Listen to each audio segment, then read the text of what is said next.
朋友们，大事不好了！昨天在德国发生了一起声势浩大的文化大革命，他们喊出的口号是"割资本主义尾巴"。大家没有听错啊，在2024年，在德国一个资本主义国家，他们甚至喊出了"割资本主义尾巴"这种口号。他针对的对象原来是特斯拉在德国的工厂，而现在在德国的这种文革运动啊，已经完全超出了当初抗议特斯拉在德国投资建厂。从正常的角度来说，有人有资本到你那个地方去投资，给你创造就业机会，增加税收，一般人都会张开双臂表示欢迎，对吧？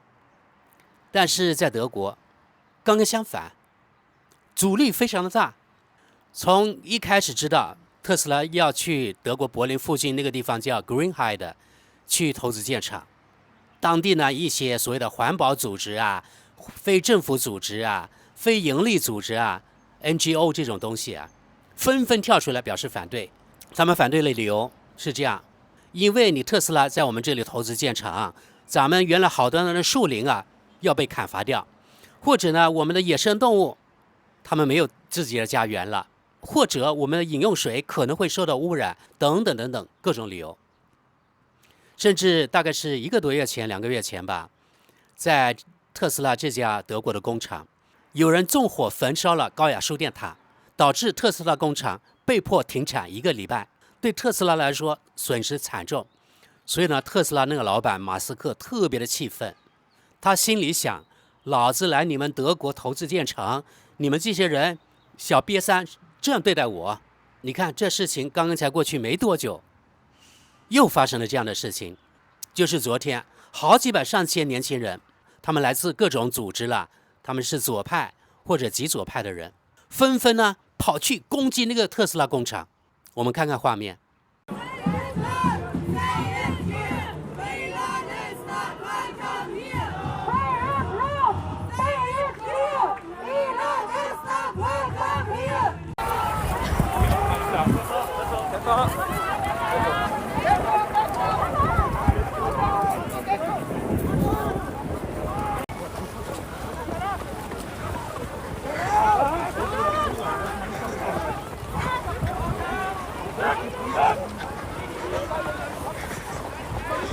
朋友们，老实说，看到这样画面的时候，我感到极度震惊。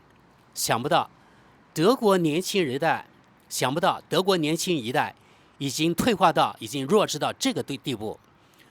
朋友们，当我看到这个画面的时候，我感到极度震惊。真的想不到，有文化的德国年轻人，既然弱智到这个地步，你说这样的国家还有未来吗？如果他们要反对资本或者反对资本主义，没有人到你这个地方来投资，你这些德国人到哪个地方去讨生活？难道大家又像300年前或者1000年这样住进树林里去？我都不知道这些年轻人他们脑子装的是什么屎。真的，我为德国的未来特别的担忧。而这又一次让我确信了，德国这个国家以及现在西方国家绝对是没有未来的。你看看他们的政客，你看看他们的年轻人是什么样子，你就知道了，对吧？说来说去呢，说到德国政客，我们每个人都知道有多少笑话，对吧？比如说德国那个360度外长，那就是一个德国最大的笑话了。还有德国北溪2号，还有北溪1号这管道被炸，德国政府不敢吭一声，也不敢明确展开调查。虽然大家心知肚明是谁干的，哪个国家干的，但是德国人就是不敢吭声。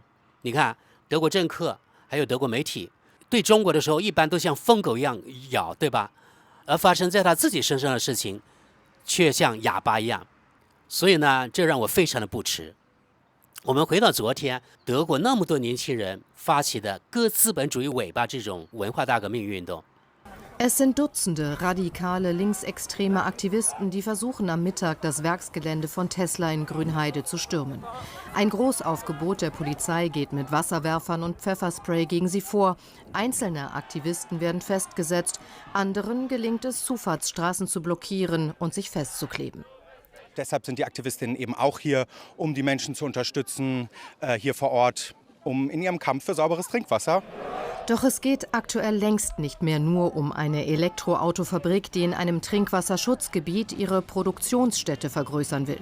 Vielen der zum Teil aus ganz Deutschland angereisten Demonstrierenden scheint Grünheide der geeignete Ort zu sein, ihre Systemkritik loszuwerden. Tesla, das von ihnen verhasste Symbol für die Macht kapitalistischer Großkonzerne.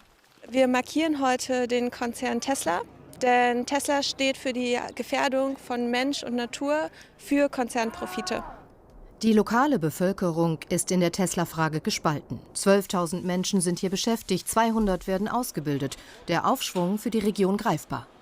Letztendlich, wir sind eine der reichsten Kommunen in ganz Brandenburg geworden. Wir haben neue Spielplätze. Also es ist immer eine Waagschale. Es gibt immer ein Für und Wider. Für das Wochenende haben die Demonstranten weitere Proteste angekündigt. 说起来，像这样的运动，做一个正常人肯定觉得是弱智的，对吧？非常的可笑。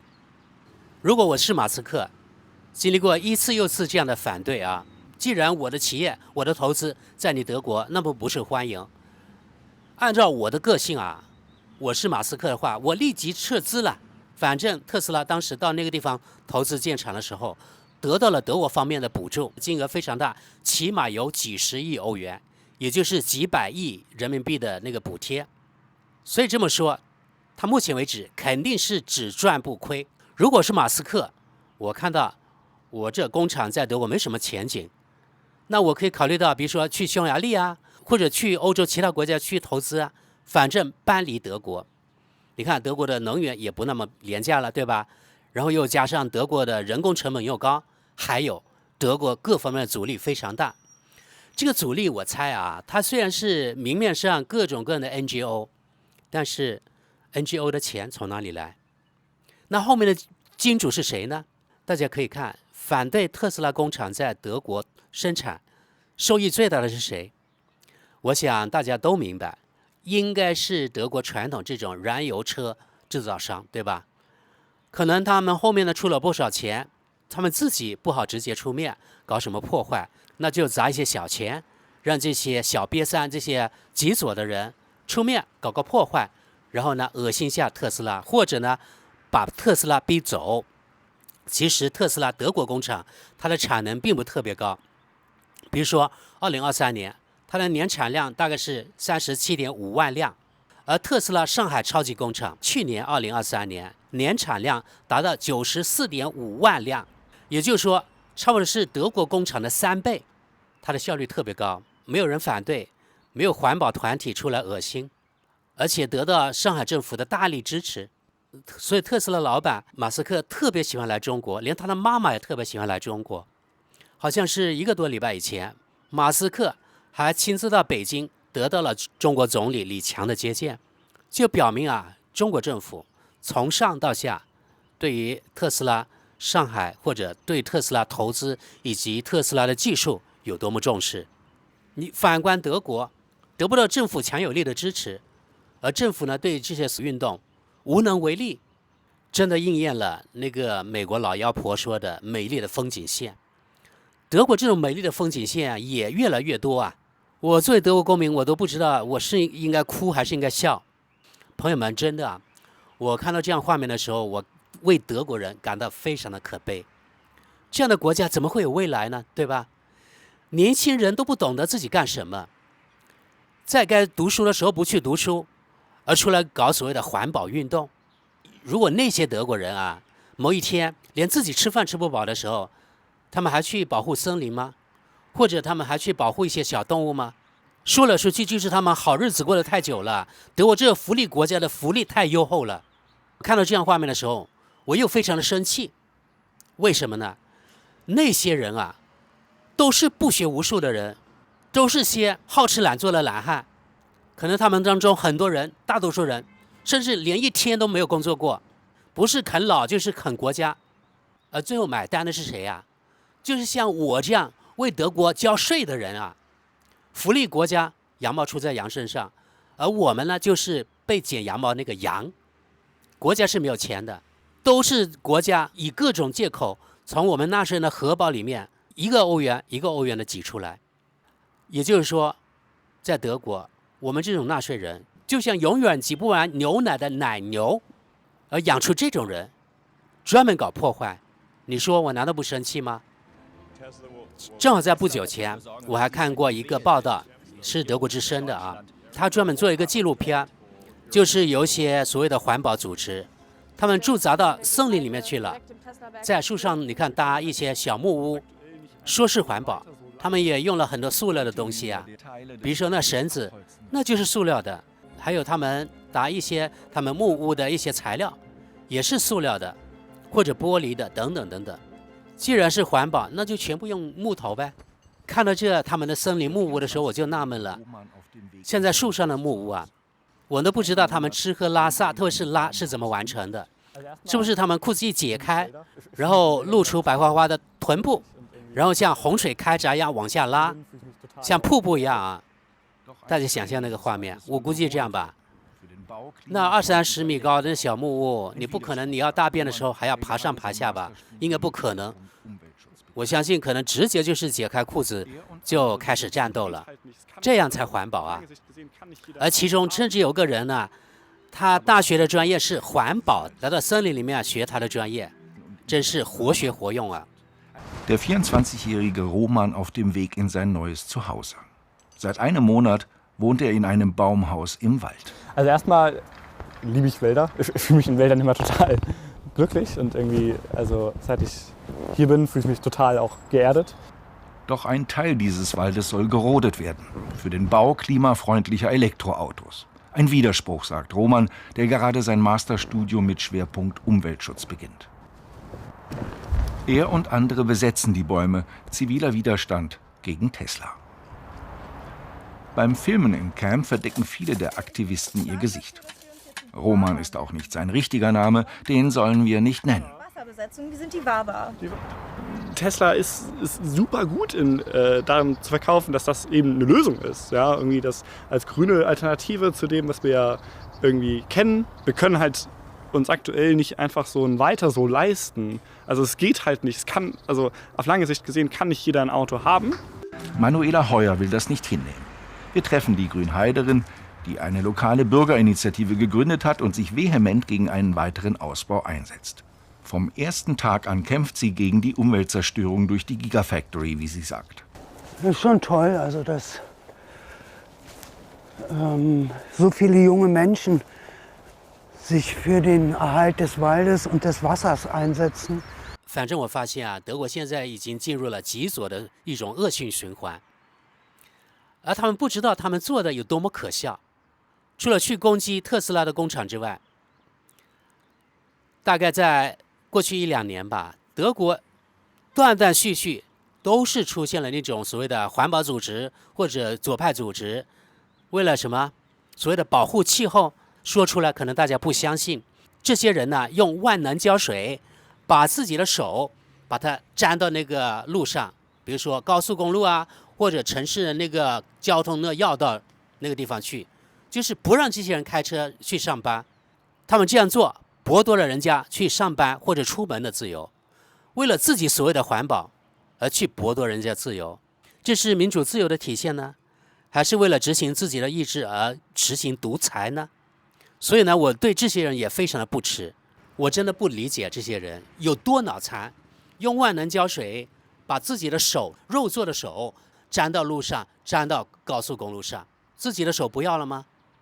反正我觉得德国人非常的脑残，为了所谓的环保，为了所谓的拯救气候，做出了很多弱智的事情。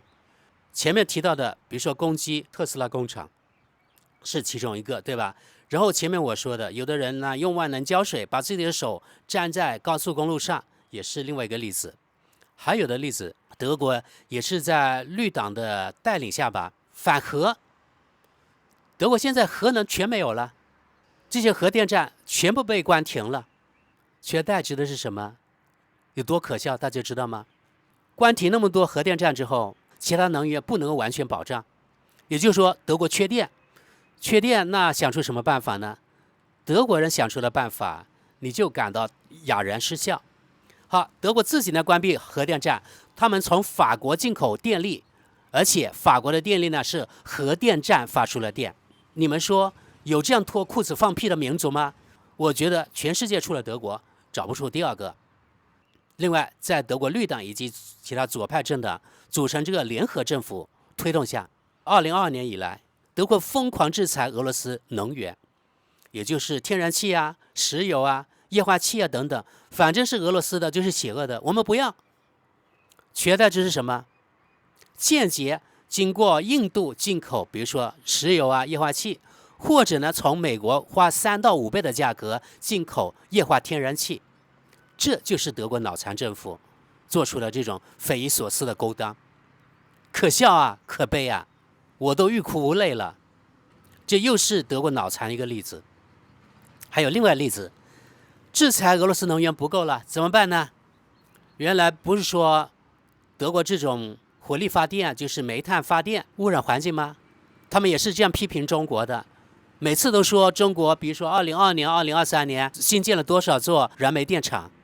他们的媒体就是不想告诉德国人，这些新建的燃煤电厂，它的效率比老的燃煤电厂提高了多少倍。他们只看到中国又新建多少座火力发电站，也就是燃煤电厂，从而说中国根本就没有什么环保意识。好，德国的电力不够了，怎么办呢？原来不是说燃煤电厂不好吗？对吧？污染环境，现在可好了，又允许燃烧更多的煤来发更多的电，这不是自打嘴巴吗？吧？这不是自打嘴巴吗？但是德国绿党以及德国政府就这么无耻啊！而德国那些人，那些脑残的人，他就不知道自己有多可笑啊！反正朋友们，在德国30年，我看到的，我经历过的德国，真的是可以说一代不如一代。而这一代年轻人呢，要比我们读书那个时候要差得太多了。甚至在德国现在这样，年轻人不好好读书。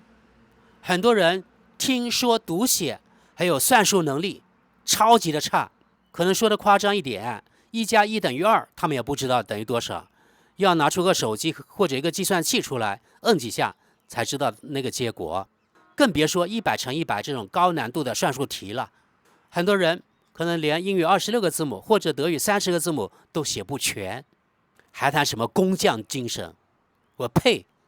这个工匠精神，这个严谨早就变成了昨日黄花了，或者根本就没有存在过，是中国人自己跪舔德国跪舔出来的，意淫出来的。